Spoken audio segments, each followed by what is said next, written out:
The porch of the old wooden cabin catches the last rays of the June sunset, painting the Oregon rock face behind it in shades of amber and gold. Ethan Caldwell sits in his handmade rocking chair, the one he built 40 years ago, when his hands were still young and steady. He's 62 now, with silver threading through his dark hair and lines carved deep around his eyes from decades of squinting into the desert sun. Those lines deepen as he watches his grandson Tyler standing by the dusty sedan's shoulders, hunched eyes red-rimmed and hollow. The boy is 16. 2 weeks ago, his father died in a construction accident.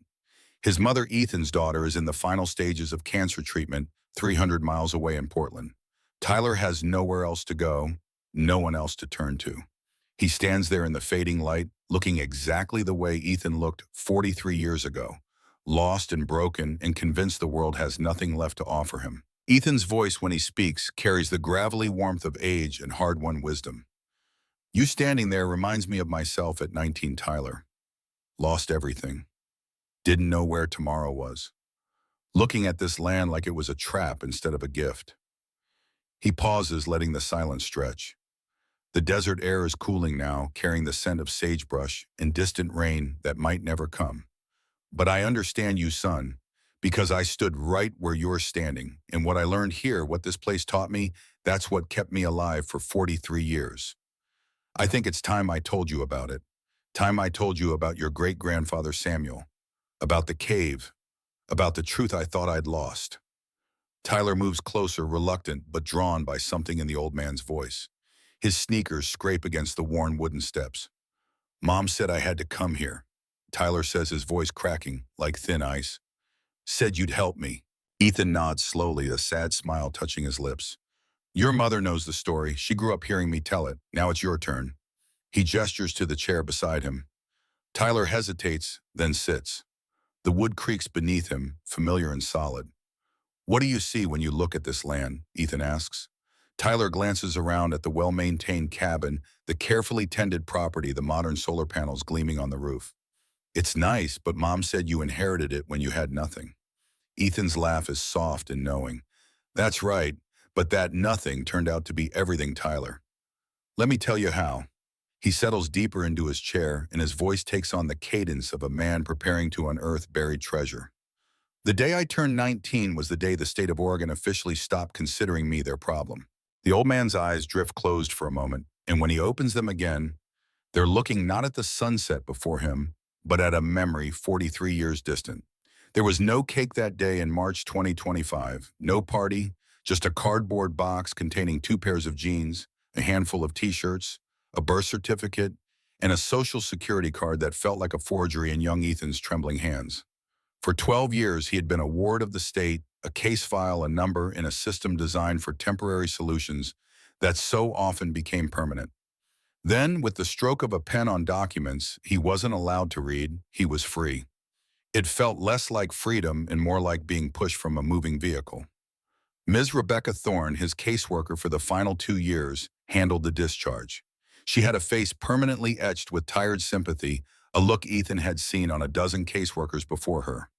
They all wore it like a uniform. She sat across from him in her beige office, the air thick with stale coffee and industrial disinfectant. A stack of papers formed a flimsy barrier between his past and his uncertain future. Okay, Ethan, she said, tapping a manicured nail on the top page. This is it. You're officially an adult. Congratulations, I guess. The humor was so dry it could have started a wildfire. Ethan just nodded, hands clasped tight in his lap to keep them from shaking. His entire life sat in that box at his feet.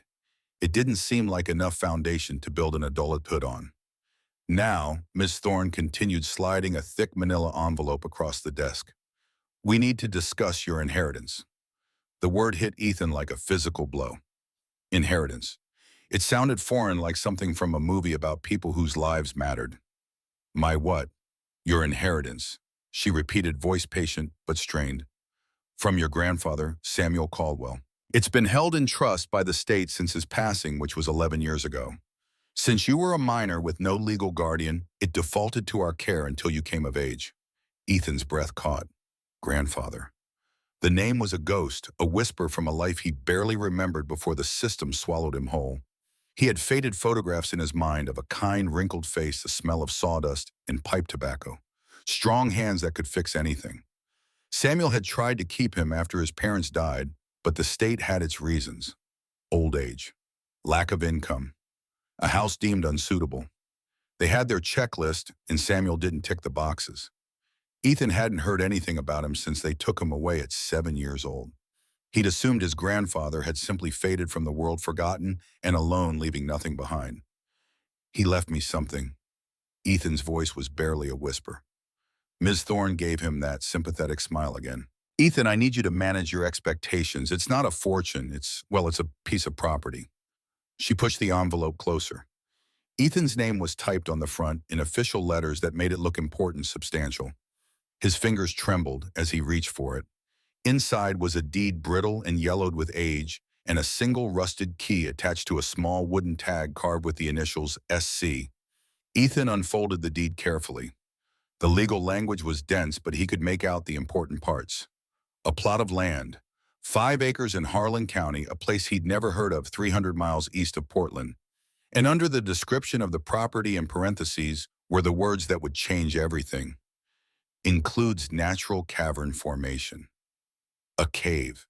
It's a piece of land in the middle of nowhere, Ethan, Ms. Thorne said, her tone gentle, trying to soften a blow she thought was coming. The county assesses its value at next to nothing. The land is mostly rock, unsuitable for farming or development.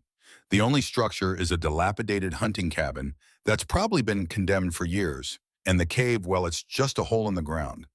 We had it appraised as per protocol. It's worthless. Worthless. The word hung in the air, heavy and final. A worthless piece of rock and a hole in the ground. That was his inheritance.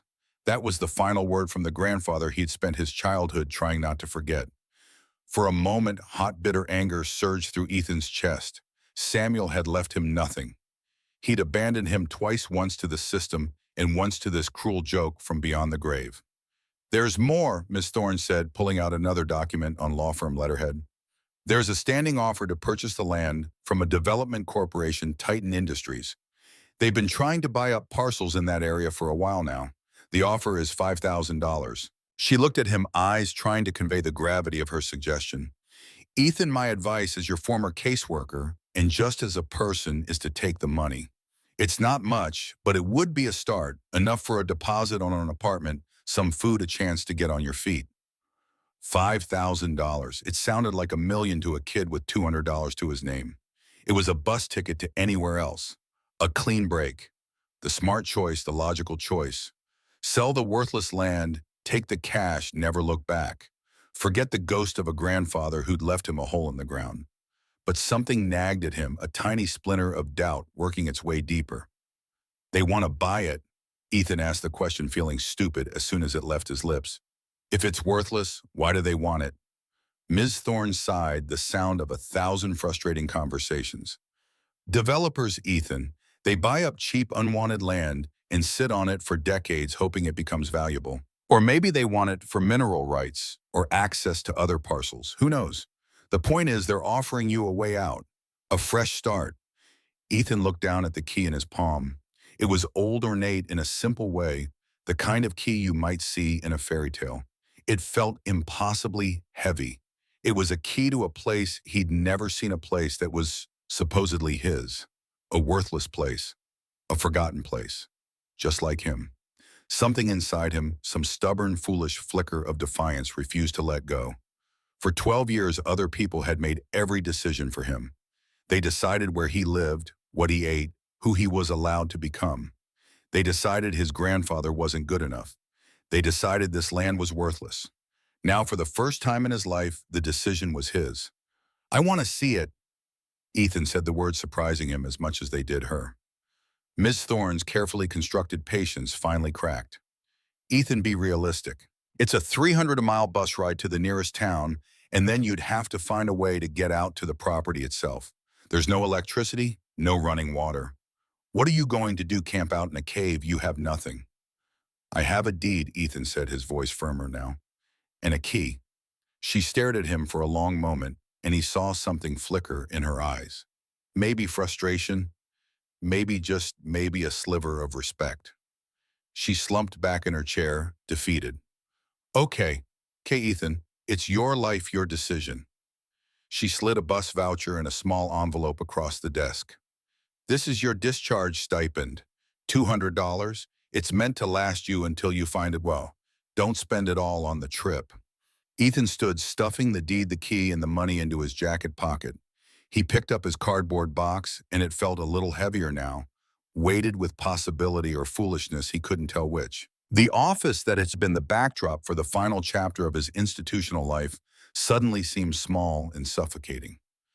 Thank you, Ms. Thorne, Ethan said, the words tasting like ash and obligation. Good luck, Ethan, she replied quietly. Try to make good choices. He walked out of that office, down the long, sterile hallway of the Department of Family Services, and out into the gray Portland drizzle. The door clicked shut behind him with the sound of finality. He was 19. He was an adult. He was homeless, jobless, and his only worldly possessions were a box of clothes and a deed to a worthless cave. And he was heading toward it with no idea why. He just knew he had to. He had to see the last piece of his grandfather, even if it was just a hole in the ground. He had to know for himself if that was all Samuel thought he was worth. The bus ride was a long, slow bleed from one world into another. The city, with its concrete and noise and perpetual gray haze, gradually gave way to sprawling suburbs, then to farmland, and finally to the vast, empty expanse of eastern Oregon. The landscape flattened. The trees grew sparse. The sky opened up into a brilliant, aching blue that Ethan hadn't seen in years. He sat with his forehead pressed against the cool glass of the window, his box tucked between his feet, watching the world he knew disappear behind him. For 12 years, his world had been confined to group homes, schools, supervised outings, everything scheduled, controlled, beige. Now the sheer scale of the landscape outside was overwhelming. The mountains on the horizon looked like jagged teeth.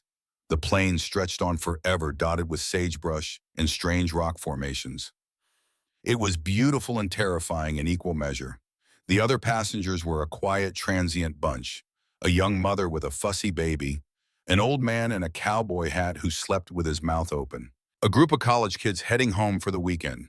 No one paid Ethan any mind, and for that he was grateful. He was an expert at being invisible, a survival skill learned quickly in the system. Don't draw attention. Don't cause problems.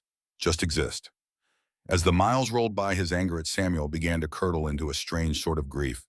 He tried to summon more memories to piece together the fragments he had. He remembered Samuel teaching him how to skip stones on a river, his voice a low rumbling laugh. He remembered the calloused feel of his grandfather's hand holding his own small one. He remembered a story Samuel used to tell about a man who could talk to birds. But the details were blurry, like old photographs left out in the sun too long. Who was Samuel really? Why hadn't he fought harder? And why, after all this time, would his only message be a piece of useless land? Ethan thought about the $5,000, the smart choice. Ms. Thorne's voice echoed in his head. A fresh start. He could get off this bus at the next big town, find the nearest law office, sign the papers, and be done with it. He could have a real chance. An apartment, a Jeep, a life. It was so tempting, siren song of safety and normalcy. All he had to do was let go of this foolish, sentimental journey. Let go of a ghost. But he couldn't. The key in his pocket felt like a lodestone pulling him eastward. It was more than just a key. It was a question. And Ethan couldn't live with himself if he didn't find the answer, even if the answer was that his grandfather hadn't cared, even if the answer was nothing at all. Near the end of the journey, Ethan overheard two college students talking in the seats behind him. My uncle said there's a huge aquifer under Harlan County, one of them said. Some corporation's been buying up land for years, but nobody knows where the water is. Seriously, out in that wasteland? Yeah, worth millions if they find it. Ethan's heart jumped. Could it be? No. It couldn't. Just a coincidence. But the seed of doubt or hope had been planted. The bus finally pulled into the town of Juniper Creek late in the afternoon. It wasn't so much a town as a suggestion of one. A single main street lined with a gas station, a diner, a general store, and a post office. A handful of houses scattered around their paint, peeling under the relentless sun. The air was dry and smelled of dust and sagebrush. The bus hissed to a stop and the driver called out the name. Ethan was the only one who got off. He stood on the cracked sidewalk, his box in hand, as the bus pulled away, leaving him in a cloud of diesel fumes and absolute silence. The silence was the first thing he noticed. It was total a ringing in his ears after the constant hum of the city and the drone of the bus engine. He felt exposed, a solitary figure on an empty stage. A man in a greasy apron was sweeping the wooden porch of the diner. He stopped and watched Ethan's eyes narrowed with curiosity or suspicion. Ethan probably looked like what he was, a stray out of place and lost. Ethan took a deep breath and walked toward him. "Excuse me," Ethan said, his voice sounding small in the vast quiet. "I'm looking for a property, the Caldwell property." The man leaned on his broom, squinting. He was old, with a face like a dried apple. "Caldwell, haven't heard that name in years. You must mean old Samuel's place." Ethan's heart leaped. "Yes, Samuel Caldwell. He was my grandfather." The man's expression softened slightly. "Samuel's boy, huh? Well, I'll be. Last I saw him, he was fighting the county tooth and nail to keep you." He shook his head, a sad, distant look crossing his weathered features. "Shame what they did. He was a good man, Samuel. Stubborn as a mule, but a good man." He pointed his broom down a dirt road that branched off from the main street. "It's about 5 miles that way. You can't miss it. Last place on the road before it peters out into nothing. Got a collapsed barn and a cabin that ain't fit for a raccoon. You ain't thinking of staying out there, are you?" "Just want to see it," Ethan said, not wanting to admit he had nowhere else to go. The man grunted. "Well, you'll need a ride. Owen over at the store does deliveries. Might take you for a few bucks." He nodded toward the general store, then went back to his sweeping, the conversation clearly over. Owen Bennett was a younger man, maybe early 30s, with a kind face and a slow, deliberate way of speaking. He listened to Ethan's request, his eyes taking in the worn jeans and the pathetic cardboard box. "Samuel's place," Owen said, a note of pity in his voice. "Sure, I can take you. But son, there's nothing out there." "I know," Ethan said. "I just need to see it." The ride out was bumpy, the truck rattling along the rutted dirt road. Dust billowed up behind them, coating everything in fine red powder. The landscape grew wilder, the sagebrush thicker, the hills studded with juniper trees and strange formations of rock. It was harsh and beautiful, like another planet. "He was a character, your granddad," Owen said, breaking the silence. "Kept to himself mostly after everything. Folks around here thought he was a bit crazy, spent all his time up on that rock of his digging." "Digging?" Ethan asked. "Yep, always digging. Said he was looking for something, never said what." After a few more minutes, Owen slowed the truck. "There she is." Ethan looked and his heart sank like a stone in deep water. Ms. Thorne had been generous in her description. The property was a disaster. A collapsed skeleton of a barn leaned precariously to one side, its frame broken and twisted. The cabin was tiny, its roof sagging dangerously and the middle windows boarded up with warped plywood, the porch choked with weeds and debris. The whole place looked like it was being slowly reclaimed by the unforgiving land. And behind it all, looming like a dark, silent sentinel, was a hillside of sheer rock face, his inheritance. Owen pulled the truck to a stop. "This is as far as I go. You sure about this, son?" "I'm sure," Ethan said, his voice hollow. He paid Owen the $10 he asked for, grabbed his box, and stepped out into the dust. Owen gave him a long, worried look, then turned the truck around and drove away, leaving Ethan alone in the oppressive silence. He stood there for a long time, just looking. The despair was a physical weight pressing down on his chest, making it hard to breathe. This was it. This was the grand prize at the end of his journey. A pile of rubble, a monument to a broken old man's lonely life. Ms. Thorne was right. Owen was right. Everyone was right. It was worthless. Slowly, Ethan walked toward the cabin. The porch steps groaned under his weight, threatening to give way. He had to put his shoulder into the door to get it open, the wood swollen and stubborn. The inside was even worse. One small room thick with the smell of dust, damp, and decay. A broken table, a single chair, a cot with a rotting mattress. Everything covered in a thick layer of grime and cobwebs.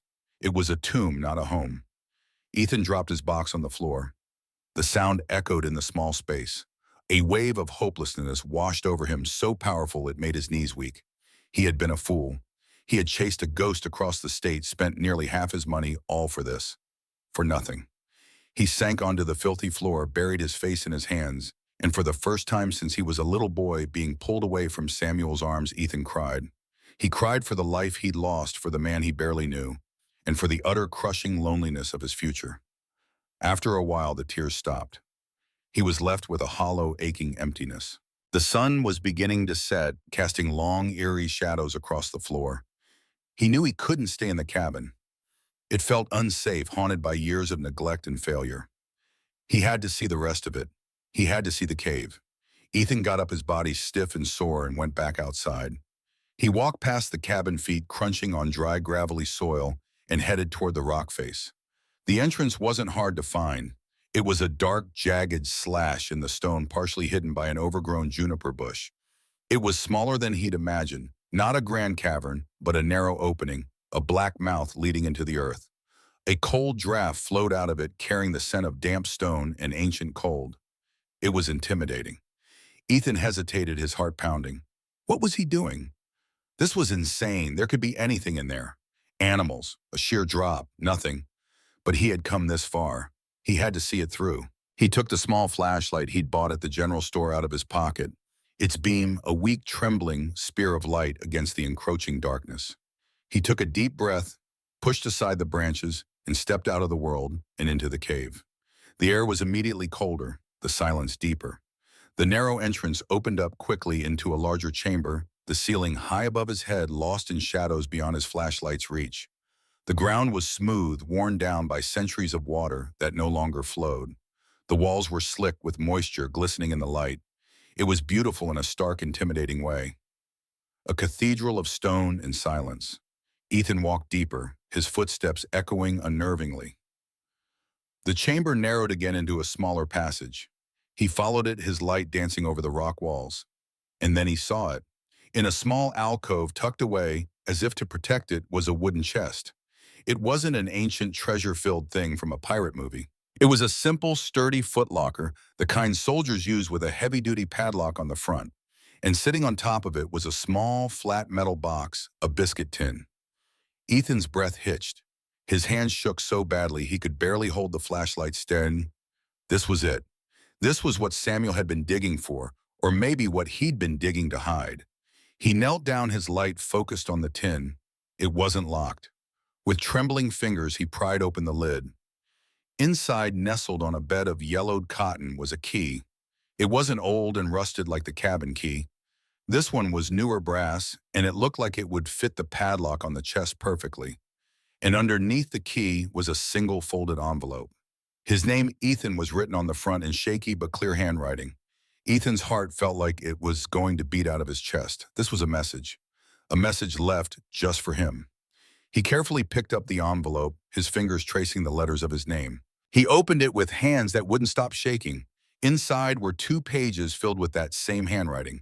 He angled the flashlight onto the paper and began to read. My dearest Ethan, if you are reading this, then it means 2 things. The old man on the porch pauses, his weathered hands gripping the armrests of his rocking chair. Tyler leans forward, unable to contain himself. What did the letter say? Grandpa Tyler's voice cracks with anticipation. Ethan, at 62, looks at his grandson with eyes that have seen both the deepest despair and the highest joy. It said, the truth I'd been waiting 12 years to hear, Tyler. The truth that changed everything.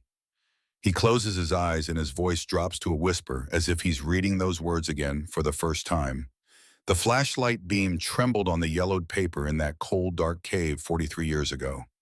Young Ethan's hands shook as he read the words his grandfather had written, words meant only for him. My dearest Ethan, if you are reading this, then it means 2 things. First, it means I am gone, and for that I am more sorry than you will ever know. Second, it means you have come back. You found this place. You didn't listen to them when they told you it was worthless. You had the heart of an explorer even as a little boy. I knew you would. That stubborn Caldwell blood. Ethan had to stop. Tears blurred the words. He wiped his eyes with the back of his hand, his whole body trembling, with the force of emotions he'd kept buried for 12 years. He took a ragged breath and continued reading. I know you must have questions. I know you must be angry. You have every right to be. They told you I gave you up, didn't they? That I wasn't fit, that I let you go. It's a lie, Ethan. It's the one lie I have had to live with all these years, and it has eaten me alive. I never gave you up. They took you, and I have spent every day since trying to make a way for you to come home." The words hit Ethan like a physical blow.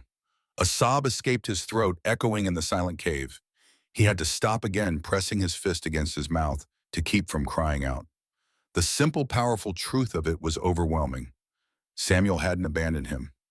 The bitterness, all the years of feeling unwanted, all of it evaporated in an instant, replaced by a profound, aching love for this man he barely remembered. "When your parents died, I was all you had, and you were all I had. But I was an old man with a bad pension and a house the county said was falling down. They said I couldn't provide for you. They were going to put you in the system, send you bouncing from house to house. I couldn't let that happen. I begged them, I fought them, but they had the law on their side, so I made a deal with the devil. A man from the state, a coal man in a cheap suit. His name was Gerald Pritchard. He was the county legal advisor at the time. He said if I signed over my parental rights voluntarily, they would ensure you were placed in a stable long-term group home until you were 18. He said it was the only way to keep you from getting lost in the foster system. He said if I fought them and lost, they would make sure I never saw you again. He promised me you would be safe. It was a choice between losing you a little and losing you completely. So I signed. It was the hardest thing I have ever done. I chose to let you think I had abandoned you so that you might have a chance at a stable life. I hope someday you can forgive me for that." Ethan sat there in the cold darkness, and the forgiveness Samuel asked for came instantly, completely. There was nothing to forgive.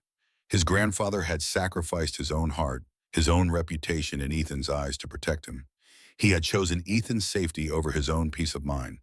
The letter continued, and with each word, Ethan felt the foundation of his understanding shift. "But I never gave up on you, son. I knew you would be a man at 19 and you would be free. And I knew you would need a place to land a home. So I started working. This land, this worthless rock, was all I had. But I knew its secret. A secret my father told me and his father told him. This isn't just a cave, Ethan. It's the entrance to a system. And deep inside, there's something valuable. Not gold, not jewels. Something better. Water." Ethan's breath stopped. Water. In this desert country, water was life itself. There's an underground spring in this cave, pure and deep. In a land as dry as this, water is life, Ethan. Water is wealth. The big development companies have been trying to find a reliable water source in this valley for years. They've been buying up land, drilling dry wells, coming up empty. They don't know that the source is right here under our feet. I've spent the last 10 years mapping the caverns, measuring the flow, making sure it was all hidden. This cave is your real inheritance, Ethan. The key in this tin opens the chest. Inside, you'll find everything you need. My maps, my geological surveys, the water potability reports, proof, and something else to help you get started. You have a choice to make. The developers, Titan Industries, they know something is here. They can sense it. They'll come sniffing around. They'll offer you money for the land. They'll tell you it's worthless, then offer you a little something to make you go away. It will be tempting. You could take their money and walk away, start a new life somewhere else. There is no shame in that. You deserve an easy life after everything you have been through. Or you can stay. You can fight. You can use what's in that chest to show them what this land is really worth. You can build a life here on your own terms. It will be hard. They will not make it easy, but this place, Ethan, this is your home. It was my home, and I've kept it safe for you. Whatever you choose, know this. I never stopped loving you, not for one single day. I have watched you from afar, getting pictures when I could, praying you were safe. I am so proud of the man I know you have become. Be strong, Ethan. Be brave, and be happy. All my love. Grandfather. Ethan sat in that cold, silent darkness, the letter clutched in his trembling hands, and wept. He wept for the years they'd lost. He wept for Samuel's lonely secret struggle. He wept for this incredible hidden love. And he wept because for the first time in his life, he felt truly unconditionally loved. Samuel hadn't left him a worthless cave. He'd left him a home. He'd left him a mission. He'd left him a choice. And in that moment, there was no choice at all. On the Perta in 2068, Ethan opens his eyes and looks at Tyler. The boy has tears streaming down his face. "He really loved you," Tyler whispers. "He did, Tyler. And that's what I didn't know for 12 years. That's what kept me going." And that's what I'm going to pass on to you. He pauses, then continues. But the letter was just the beginning, because I still had to open that chest. The flashlight beam trembled on the heavy padlock. The brass key felt warm in Ethan's hand, a conduit to the past and future both. He slid it into the lock. It turned with a satisfying, solid click. He lifted the heavy lid, his heart pounding a frantic rhythm. The first thing he saw was a thick, leather-bound journal. He lifted it out carefully. It was Samuel's. The pages were filled with his familiar, shaky script detailing years of lonely work. There were hand-drawn maps of the cave system so intricate and detailed they looked like something from a fantasy novel. 3 levels clearly marked, passages connecting them, notes on water flow, pressure, temperature. Samuel had documented everything with the precision of a scientist and the care of a man on a sacred mission. Tucked into the back of the journal was a sheaf of official-looking documents. Geological survey results from a lab in Bend dated 1970 through 1973. Water quality tests all confirming what the letter had said. The water was pure, abundant, and valuable. pH balance, no contaminants suitable for human consumption and agricultural use. Professional reports with official seals and signatures. Beneath the journal was a stack of sealed waterproof bags. Ethan opened the first one with shaking hands. It was full of caring. Neat bundles of 20s and 50s held together with rubber bands, slightly musty smelling, but perfectly usable. He pulled them out, his hands shaking harder. He counted it. $10,000. More money than Ethan could comprehend. It was a fortune to a 19-year-old with nothing. It was a start, a foundation, a possibility made real. The next bag held more personal things. Photographs. There was one of his parents young and smiling on their wedding day. Ethan stared at their faces, trying to remember them, but they died when he was 4, and the memories were too faint.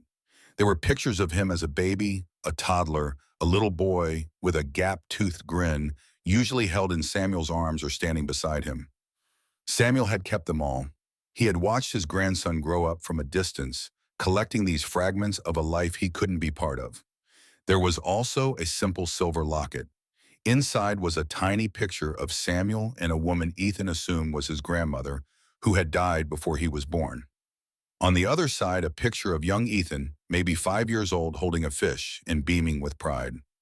Ethan put the locket around his neck. It was heavy, but it was a good weight. The final bag contained a single thick envelope addressed to a law firm in Portland, Chen and Partners, environmental law specialists. Ethan didn't open it. He had a feeling he knew what it was. It was Samuel's ammunition, his legacy, his final move in a game he'd been playing for over a decade. Ethan sat back on his heels, the contents of the chest spread out before him on the cave floor, illuminated by the single lonely beam of his flashlight. This was overwhelming, but it wasn't the crushing despair of the cabin. It was the weight of possibility, of responsibility, of a future he could barely imagine.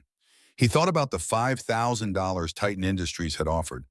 It seemed like such a paltry, insulting sum now. A cheap trick to steal a legacy. Ms. Thorne's words came back to him. Take the money, a fresh start. But this was a fresh start, just not the one she'd imagined. This wasn't about running away. This was about digging in, standing firm, claiming what was his. Ethan's cheap phone had a single bar of service at the mouth of the cave. He found the letter from the developers that Miss Thorne had given him. There was a name and number at the bottom. Marcus Hartwell, Chief Executive Officer. He dialed before he could lose his nerve. It rang twice, then a slick professional voice answered. Hartwell. Hello, Ethan said, his voice steadier than he expected. My name is Ethan Caldwell. I'm calling about the offer for the property in Juniper Creek. There was a pause, calculated and brief. Ah, Mr. Caldwell. Yes, we've been expecting your call. I trust you've come to your senses and are ready to accept our generous offer. His tone was condescending, oily, the voice of a man used to getting his way with young, desperate people who had no other options. I've seen the property, Ethan said, his grip tightening on the phone, and I've seen your offer. Excellent, Hartwell said smoothly. $5,000. We can have the paperwork messengered to you tomorrow. A quick and easy transaction. You'll be on your way in no time. Ethan took a deep breath. The cold cave air filled his lungs. He looked at the chest, at Samuel's journal, at the life his grandfather had fought to preserve for him. The words came out clear and firm. The offer is rejected. The silence on the other end was heavy charged with surprise and irritation. Ethan could almost hear the man processing his words, his arrogance turning to annoyance. "I'm sorry, Tim," Hartwell said, his voice losing its slickness. "I don't think I heard you correctly." "You heard me," Ethan said, a new unfamiliar confidence rising in him. "The offer is rejected. The property is not for sale." "Mr. Caldwell," Hartwell said, his voice now cold and hard, "let's be realistic. You're a 19-year-old kid with nothing. That land is a worthless pile of rocks. Our offer is more than fair. It's charity." "It's funny you should mention rocks," Ethan said, the words of Samuel's letter echoing in his mind. "My grandfather did some surveys. He found the water table. He found the source." Another pause, longer, this time more charged. Hartwell knew or suspected. That's why they'd been so persistent. That's why they'd kept the offer standing for years. "That's a ridiculous bluff, son," Hartwell finally spat, but the confidence was gone from his voice, replaced by a raw, angry edge. "You have no idea what you're talking about." "I have his maps," Ethan said calmly, "his geological reports, his water potability tests. I have everything. So here's my counteroffer. You can leave me and my land alone, or you can come back with an offer that reflects the actual value of the only viable water source in this entire valley. And I'm talking millions, Mr. Hartwell, not thousands." Ethan didn't wait for a response. He hung up. His hand was shaking, his heart hammering, but he was smiling, a real, genuine smile. For the first time in his life, he hadn't just accepted what the world handed him. He had pushed back. He had fought. On the porch in 2068, Ethan smiles at the memory. Tyler is staring at him with wide eyes. "You just hung up on him." "Boom. I hung up on him," Ethan confirmed. "And Tyler, that was the moment I knew I wasn't that powerless kid anymore. I had something they wanted, and I had proof." The night in the cave was cold, but Ethan barely noticed. He had Samuel's heavy wool coat from the chest, and he spent hours reading the journal by flashlight. It was more than just data and maps. It was Samuel's story, his voice speaking across the years. Samuel wrote about his loneliness. February 24th, 1972. 1 year today since they took Ethan.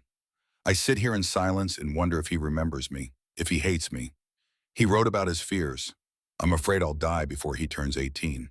Afraid he'll never know the truth. So I work faster." He wrote about his anger. "Pritchard came by today, asked if I wanted to reconsider my decision. I ran him off. He's not a good man. I know that now, but it's too late." He wrote about small victories. "Found the third passage today. Leads to the main spring chamber. Flow is stronger than I thought. Enough for a whole town. Enough for Ethan's future. Got the results from the lab. Water is perfect. I cried when I read the report. I found it. I found the way to bring him home. Saw a golden eagle today, flying over the land. I took it as a sign. Ethan will soar. I'll make sure of it." He wrote about memories. Remember when Ethan was 5? He caught his first fish. Tiny thing, but he was proud as if it was a marlin. "I took a picture. It's in the chest now, waiting for him." Reading it felt like having a conversation with Samuel, like he was sitting right there in the dark beside him. Samuel wasn't a crazy old man digging holes. He was a scientist, a strategist, a protector. He had waged a silent 10-year war on Ethan's behalf, and he had won. The next morning, Ethan walked the 5 miles back into town. He felt like a different person. The despair was gone, replaced by quiet, fierce determination. He had a purpose now, a mission handed down through generations. At the general store, Owen Bennett was behind the counter. He gave Ethan a surprised look. "Figured you'd be on the next bus out," Owen said. "I'm staying," Ethan told him. "I need to buy some supplies, cleaning stuff, basic food work gloves." Owen raised an eyebrow but didn't argue. He helped Ethan gather what he needed. As Ethan was paying with one of the crisp $50 bills from the chest, he asked casually, "Do you know a good handyman? The cabin needs a lot of work, a new roof for starters." Owen stared at the 50, then back at Ethan's face. The pity in his eyes was gone, replaced by curiosity and something like respect. "You're serious about this, aren't you?" "Never been more serious about anything in my life," Ethan said. Owen nodded slowly. "My cousin Clay. He does good work. Not cheap, but honest. I'll give him a call for you." That afternoon, a dusty pickup truck that looked even older than Owen's rumbled up to the cabin. A burly man with a kind, weathered face got out. This was Clayton Morrison, 51 years old, a former contractor who'd actually worked for Samuel years ago. Ethan showed him the cabin, the sagging roof, the rotten floorboards. Clay walked through it, poking at the walls, his expression grim. "This is a gut job, son," Clay said, his voice a low rumble. "Be cheaper to tear it down and start over." "I can't do that," Ethan said firmly. "It was my grandfather's. I want to fix it." Clay looked at him, then at the desolate property, then back at him. He saw the determination in the young man's eyes, the same stubborn will he'd seen in Samuel all those years ago. "All right," Clay said with a sigh. "All right, kid, we'll fix it, but it's going to take time and money." "I have money," Ethan said, and for the first time in his life, it was true. They worked out a plan. Start with the roof to make the place watertight, then the floors and windows. Do it in stages as Ethan could afford it. Ethan paid him for the first load of materials, and Clay promised to start the next day. As Clay was leaving, he paused and turned back. "You know," Clay said quietly, "your granddad tried to hire me to fix this place up years ago. Right before, well, you know, he ran out of money fighting the state to keep you. Said he spent every last dime on lawyers." Clay shook his head, the sad, distant look in his eyes. "He loved you a whole lot, kid. Don't ever forget that." On the porch in 2068, Tyler wipes his eyes. "Great-grandfather spent all his money on you." Ethan nods, his own eyes wet. "Every cent. Fighting the system. Hiring lawyers. Trying to keep me. And when he lost, he spent the next 10 years making sure I'd have something when I came back." He pauses, his voice thick with emotion. "That's the kind of love you can't measure, Tyler. That's the kind of love that survives death itself." The work was hard, brutally hard. While Clay and his small crew worked on the cabin structure, Ethan took on the task of clearing the property. He hauled away truckloads of junk, tore down the collapsed barn piece by piece, pulled weeds until his hands were raw and blistered, even through thick work gloves. Every evening, exhausted and covered in dirt, he would retreat to the cave. It had become his sanctuary, his connection to Samuel. He'd eat a simple meal and read more of the journal, learning about local geology, about how water flowed through different kinds of rock, memorizing the maps. The cave system was his inheritance, and he was determined to know it as well as Samuel did. Word got around Juniper Creek. People were curious about the city kid fixing up old Samuel's place. They'd seen the developer's fancy car. They'd heard the rumors. Slowly, they started to open up. Ed Sullivan from the diner would bring him a hot meal sometimes. Owen would drop off supplies and refuse to take full payment. Clay started calling him Ethan instead of Kid. Ethan was no longer an outsider. He was becoming part of the community. Samuel had chosen the community that had known and respected his grandfather. 7 weeks in, Ethan drove to Portland in a borrowed truck. He went to the law office Samuel had addressed the envelope to. Chen and Partners, a small, scrappy firm specializing in environmental law. He met with Jennifer Chen, a sharp, passionate woman in her early 40s. Ethan gave her the envelope Samuel had left. Inside was a retainer paid for years ago and a detailed summary of Samuel's findings along with explicit instructions. "Help my grandson fight when the time comes." Chen was impressed by the thoroughness of Samuel's research. "Your grandfather was an amazing strategist, Mr. Caldwell. This research is solid. Titan won't be able to challenge it easily." "But they'll try," Ethan said. Chen nodded. "They'll try. They have money lawyers' influence. But we have the truth. And in environmental law, the truth is the most powerful weapon."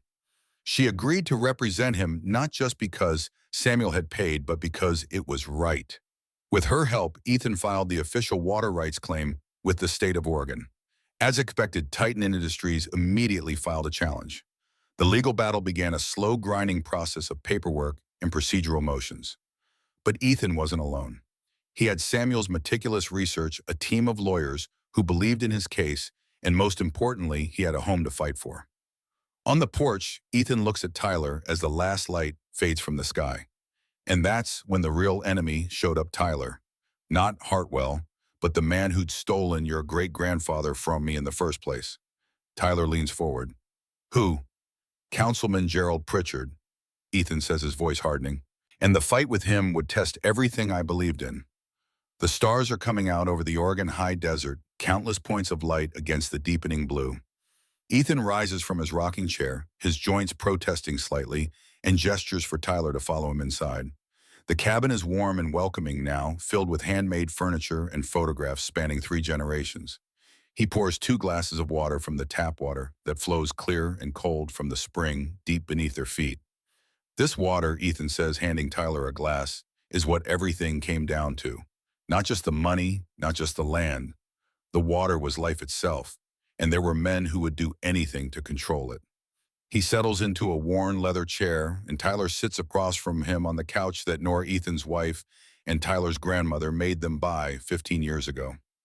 Let me tell you about the war that followed. 1 week after Ethan's phone call with Hartwell, a sleek black sedan that had no business on that dirt road rolled up to the property.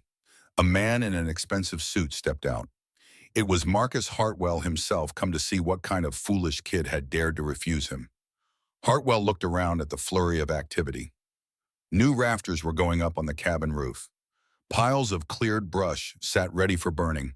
The property was transforming before his eyes, and his face was a mask of controlled fury. "Mr. Caldwell," he said, his voice dripping with false cordiality, "I was in the area. I thought we should talk face to face." Ethan was loading rotten wood into a wheelbarrow. He didn't stop working. "There's nothing to talk about." "Don't be a fool," Hartwell hissed, stepping closer. "You can't win this. We have a team of lawyers who will tie you up in court for years. We'll challenge the deed, the surveys, everything. You'll be broke before you even see a courtroom." Ethan finally stopped and turned to face him. He was covered in sweat and grime. Hartwell was pristine in his $1,000 suit. They were from 2 different worlds, but Ethan no longer felt like the lesser man. "And you'll be spending millions in legal fees to fight a kid for a worthless piece of land?" Ethan asked calmly. "Your shareholders will love that, especially when the local news gets hold of the story. Big corporation trying to swindle an orphan out of his inheritance. It's a good story. I think it'll get a lot of attention." Hartwell's face went pale. Ethan was bluffing about the media angle, but Hartwell didn't know that. The younger man had learned from Samuel. You had to be stubborn, and you had to be smart. "This isn't over," Hartwell snarled. He got back in his car and sped away, spraying gravel. Ethan knew he was right. It wasn't over. But he wasn't scared anymore. That same afternoon, as Clay was packing up his tools, he called out to Ethan. "You've got another visitor." An older sedan, dusty and worn, pulled up. A man in his early 60s stepped out, silver-haired and distinguished-looking, wearing a smile that didn't reach his eyes. This was Councilman Gerald Pritchard, a man who'd represented the district in various capacities for over 20 years. "Ethan Caldwell," Pritchard said, his voice honey smooth. "I've heard so much about you. I'm Councilman Pritchard. I've served this area for 2 decades now." "I know who you are," Ethan said coldly. Pritchard's smile faltered slightly. "Is that so?" Ethan stepped closer, the anger he'd been holding back for weeks finally finding a target. "You're the man who came to see my grandfather 12 years ago. The one who told him that if he signed away his rights, I'd be placed in a stable group home. You promised him I'd be safe." Pritchard's face went carefully blank. The politician's smile disappeared. "You told my grandfather that if he fought you, you'd make sure he never saw me again. You scared an old man into giving up his grandson, and now you're here because of what? To help Titan Industries take my land." Pritchard's expression hardened. "Boy, you don't understand what you're talking about. You're playing a game you don't comprehend." "I understand perfectly," Ethan said. "You took a 6-year-old away from the only family he had left, and now you're here to finish what you started 12 years ago." Pritchard's face reddened. "You should be careful with accusations, son. I'm a public servant. I do what's best for this community." "The community?" Ethan asked. "Or your wallet?" Pritchard stepped forward, his voice dropping to a dangerous whisper. "Listen here, boy. You're playing with forces in this county that you cannot fight. Sign the papers. Take the money. Leave, or you will lose everything." "Get off my land," Ethan said. Pritchard stared at him for a long moment, then got back in his car and drove away. But Ethan knew the threat was real. The true enemy wasn't Titan Industries. It was this local man with local power, the man who'd destroyed his family once before. On the porch in 2068, Ethan pauses to drink his water. Tyler is gripping his own glass so tightly his knuckles are white. What did you do? Tyler asks. I got help from an unexpected place, Ethan says with a small smile, from someone who understood exactly what I was going through. The next day, Ethan was at Owen's store buying more supplies when a teenage girl approached him. She was about 16, with brown hair pulled back in a ponytail, wearing faded jeans and a worried expression. You're Ethan Caldwell, right? She asked quietly. Yeah, who are you? I'm Nora Pritchard. I'm the councilman's granddaughter. Ethan stiffened, but something in her eyes stopped him from walking away. She looked scared and determined in equal measure. I think you should know something, Nora said, glancing around to make sure no one was listening. I heard my grandparents talking last night. The councilman is working with Titan Industries. He's been getting consulting fees to help them acquire land. But there's more. He was the one who convinced your grandfather to sign those papers 12 years ago. He wasn't just a social worker. He was the county legal advisor back then. He had the power to make custody decisions, and he lied to your grandfather about the process. Ethan felt like the ground was tilting beneath him. Why are you telling me this? Nora's eyes filled with tears. Because I know what it's like to be lied to by the system. I'm a foster kid too. My grandparents only took me in 3 years ago because of the monthly checks. And when I heard them talking about doing the same thing to you that was done to you when you were little, I couldn't stay quiet. Do you have proof? Ethan asked. No, she admitted, but I know he keeps old files in his home office, if you needed evidence. Ethan looked at this brave girl who was risking everything to help a stranger. Why are you really doing this, Nora? Because someone needs to stand up to him, an anthem, she said simply, and because you remind me that it's possible to fight back. Over the next few weeks, as the legal battle intensified, Ethan and Nora developed an unlikely friendship. She would stop by the property, sometimes helping with small tasks, sharing what she overheard. Ethan became a mentor to her, showing her that the system didn't have to define you, that you could build something real from nothing. The months crawled by. Titan filed motion after motion to invalidate the deed, claiming Samuel hadn't been mentally competent when he set up the trust, that the geological surveys were fraudulent, that the water rights were unclear. Jennifer Chen countered every move with Samuel's meticulous documentation. The evidence was overwhelming, but Titan had deep pockets and an army of lawyers determined to drag it out. Pritchard began a whisper campaign against Ethan in town. The kid was going to ruin Juniper Creek. He was standing in the way of development that could bring growth and prosperity. He was selfish, holding on to something he didn't understand. Some people believed it. A few store owners stopped serving Ethan, but most of the town, the people who'd known Samuel, stood firm. Ed Sullivan, Owen Bennett, Clay Morrison. They knew what this fight was really about. The $10,000 started to run low. Legal fees were mounting. The cabin renovation slowed. Ethan faced an impossible choice: stop the work and conserve money for the legal fight, or keep building his home and risk running out of funds before the case was won. He chose to fight. The cabin quoted, the land was what mattered. One evening, following Samuel's maps, Ethan explored deeper into the cave system than he'd gone before. He descended to the 3rd level. His grandfather had marked a narrow passage that opened into a chamber twice the size of the first. And there, flowing from a crack in the rock wall, was the spring itself. Clear, cold water, more abundant than he'd imagined, pooling in a natural basin before disappearing into underground channels. It was beautiful and powerful, a secret that had waited millions of years to be found. Tucked in a crevice near the spring, Ethan found a second metal box smaller than the first. Inside was another set of documents. These were the original papers from 12 years ago, the custody transfer forms. And there, clear as day, was Gerald Pritchard's signature, with his title listed as County Legal Advisor, not Social Worker. Clipped to the papers was a handwritten note from Samuel. Ethan, if you find this, it means you've gone deeper than I expected. Good. Pritchard lied to me. He told me I had to sign or I'd never see you again. But I found out later he was working for developers even then, trying to get this land. I kept this evidence safe. Use it when the time is right. Trust your instincts. I love you. Samuel. Ethan held the papers with shaking hands. This was the proof, the ammunition he needed. But he had to use it wisely.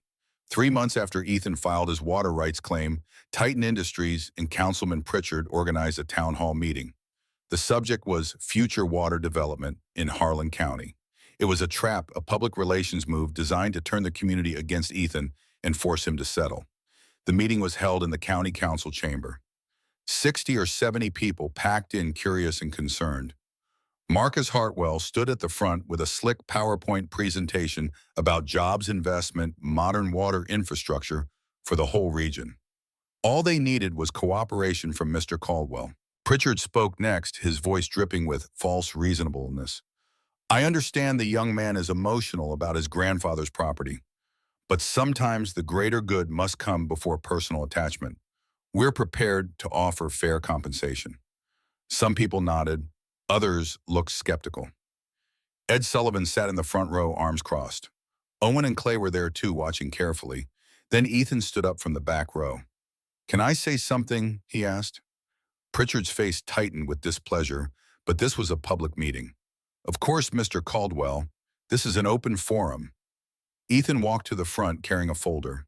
He looked older than his 19 years, hardened by months of physical labor and legal warfare. This wasn't the scared kid who'd stepped off the bus anymore. 2 months ago, Ethan began, his voice clear and steady. I came to this town with a cardboard box and a deed everyone said was worthless. I was a foster kid with no family, no home, no future. My grandfather, Samuel Caldwell, lived in this community for over 50 years. He was a good man. Ed Sullivan told me that. Clay Morrison told me that. Many of you remember him. He paused, letting his words settle. They told me the land he left was worthless. They told me to take $5,000 and disappear. But my grandfather left me more than land. He left me the truth. Ethan opened his folder and held up the geological surveys. This is proof that beneath my property lies the largest underground water source in this valley. My grandfather spent 10 years researching it, measuring it, documenting it. He didn't do it for money. He did it because he wanted to leave me a future. Hartwell stood up. This is absurd. We're offering real development. You're offering theft, Ethan said, his voice hardening. You want to buy land worth millions for thousands. But that's not even the worst part. He pulled out the second set of documents, the ones from the spring chamber. His hands trembled slightly, but his voice remained strong. This is proof that Councilman Pritchard has been working with Titan Industries for over a decade. And this, he held up the custody papers, is proof that 12 years ago he lied to my grandfather to take me away so he could eventually get this land. A shocked murmur ran through the crowd. Pritchard's face went from red to white. That's slander, Pritchard shouted. I was a public servant doing my duty. Ethan walked closer, holding up the papers. These documents show you signed as county legal advisor, not as a social worker. You had the power to make custody decisions, and you told my grandfather that if he didn't voluntarily give up his rights, he'd never see me again. You threatened an old man to steal his land, and now you're here trying to finish what you started.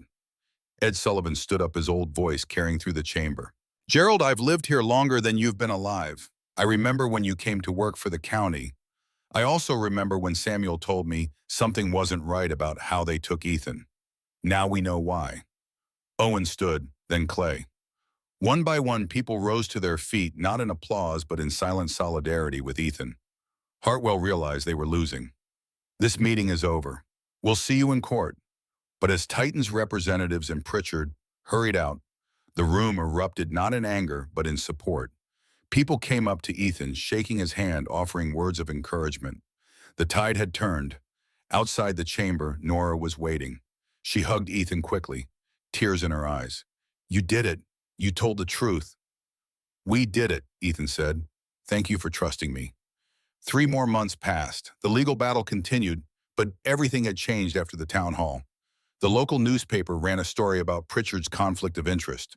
An ethics investigation was launched. Public opinion swung heavily against Titan Industries.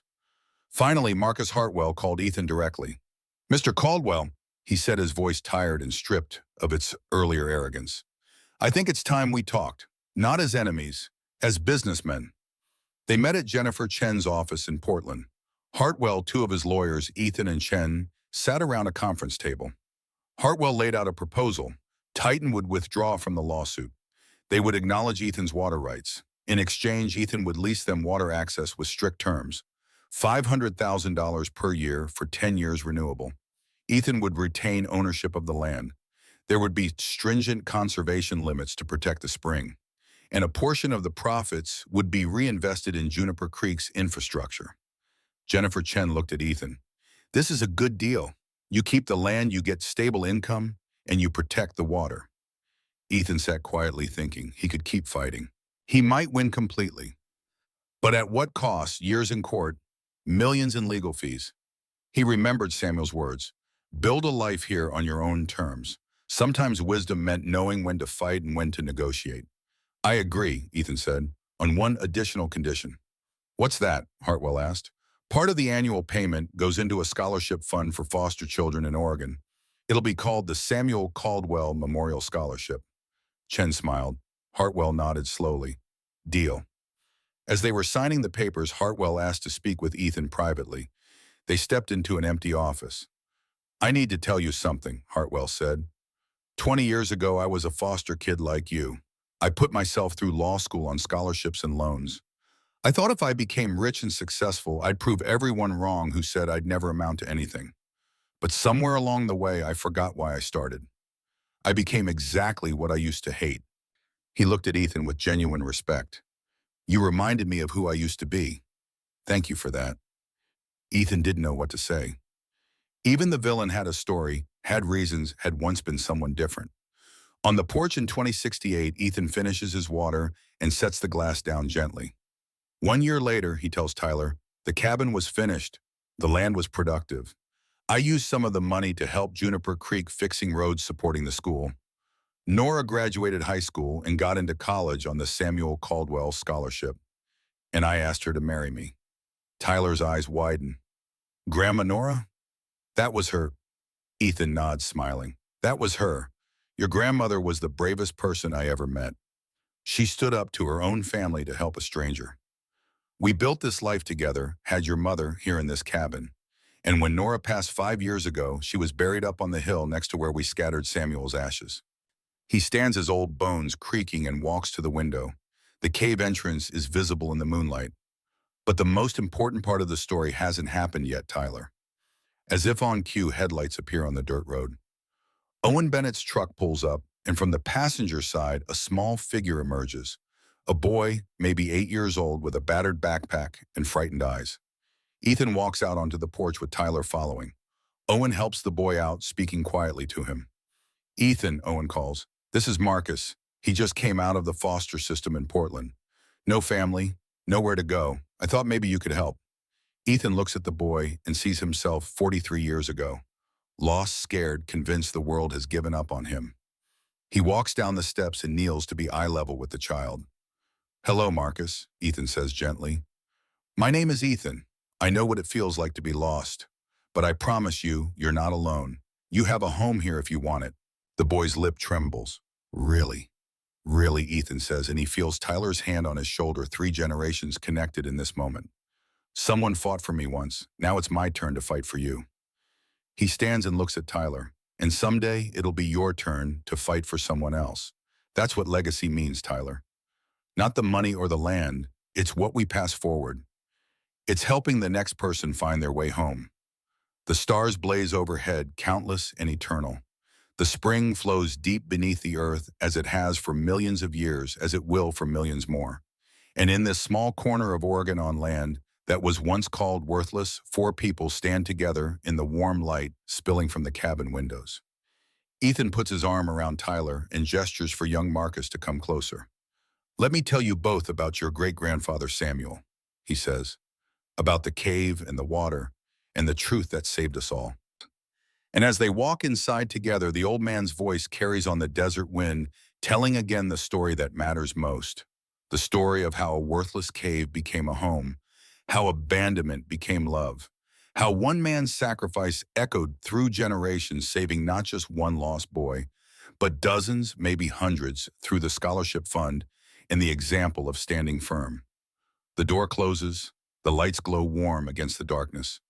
And the legacy continues as Samuel always knew it would, flowing forward like the endless spring, giving life to everything it touches.